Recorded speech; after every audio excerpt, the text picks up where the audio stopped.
নমস্কাৰ।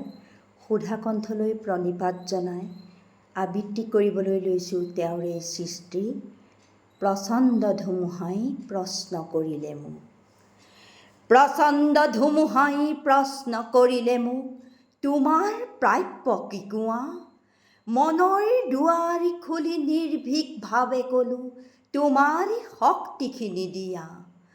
বজ্ৰৰ গৰ্জনে বক্ষ উজাৰি ক'লে, তোমাৰ কাম্য কি কোৱা?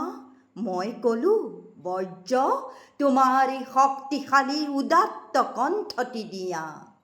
এদিন আকাশে ক'লে, জনৈক গীতিকাৰে, অকণি আকাশ দেখোঁ মাগে, তুমি কিয় আজি বাৰু কম্পিত কণ্ঠেৰে মাগিছা সৰ্বাকাশ সত্তা? মই ক'লোঁ, তুমি এইটো কৈছিলা ৰাতিপুৱা, যিমানে বিলাই দিবা সিমানে মহান হ'বা, তাৰ নাম সঁচা উদাৰতা।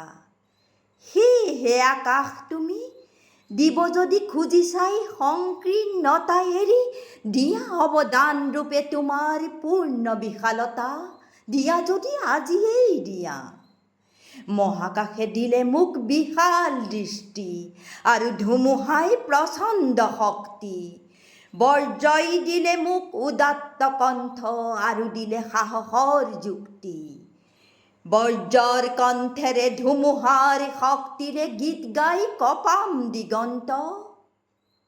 দানৱৰ সমাজতো গাম মানৱৰ গীত, কলিজাৰ সঁচা সুৰ সিক্ত। মুমূৰ্ষ মানৱক জীৱনৰ বিদ্যুৎ কিঞ্চিতো যদি দিব পাৰোঁ, আকাশ ধুমুহা আৰু বজ্ৰক তাৰ বাবে শতবাৰ প্ৰণিপাত কৰোঁ। ধন্যবাদ।